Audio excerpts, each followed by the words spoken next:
বকে বকে কি হবে বলো? ও আমার কোনো কথা শোনে? ও যদি আমার কথা শুনতো তাহলে ওর জীবনটাই অন্যরকম হতো। ওই বিদেশেই পড়াশোনা করেছে, বুঝলে তো? মাথায় এক ফোঁটা বুদ্ধি নেই।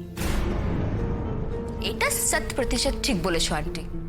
ওর ভেজাতে কিচ্ছু নেই। বুদ্ধি নেই বলেই তো ওইরকম একটা অ্যান্টি সোশ্যালের হিয়ারিং এ গিয়ে বসে আছে। ও এমন নাকি কান্না কেঁদেছে যে অফিস ভুলে সব ভুলে ছুটে চলে গেছে। ডিসগাস্টিং। অনির্বাণ কি আপনাকে তাই বলেছে আন্টি? ওর বউয়ের নাকি কান্নার জন্য ওকে কোর্টে যেতে বাধ্য হতে হয়েছে? তাহলে আমি আপনাকে একটা কথা বলতে চাই। অনির্বাণকে কোর্টে যাওয়ার জন্য আমি ফোর্স তো দূরের কথা, অনুরোধও করিনি।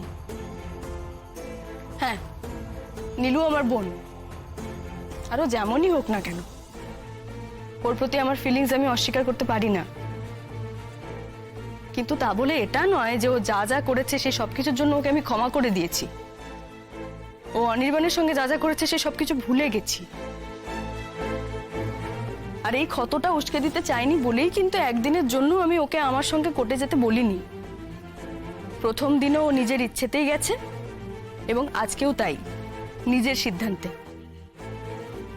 এতই যখন সবকিছু মনে রেখেছো তখন ওই বদমাইশ মেয়েটার জন্য কোর্টে গিয়ে বসে থাকতে কেন? একটা কচি বাচ্চা বাড়িতে রেখে একবার মনে হয়নি তোমার এতে অনি ট্রমা হচ্ছে, অনি অপমানিত বোধ করছে? যদি সত্যি সেরকমটা হতো তাহলে অনির্বাণ আমাকে ডিরেক্ট বলতো আন্টি। সেইটুকু টার্মস আছে আমাদের মধ্যে। সেটা দেখতেই পাচ্ছি কতটা কি আছে। ও বলুক বা না বলুক, ব্যাপারটা তো অপমানের। সেটা তোমার মাথায় কাজ করলো না কেন? ও যদি নিজে সবকিছু ভুলে তোমার ভালো লাগার জন্য তোমার পাশে থাকতে পারে তাহলে তোমার সেই বোধটা কাজ করলো না কেন? তুমি সত্যিই কিছু বলবে না, না?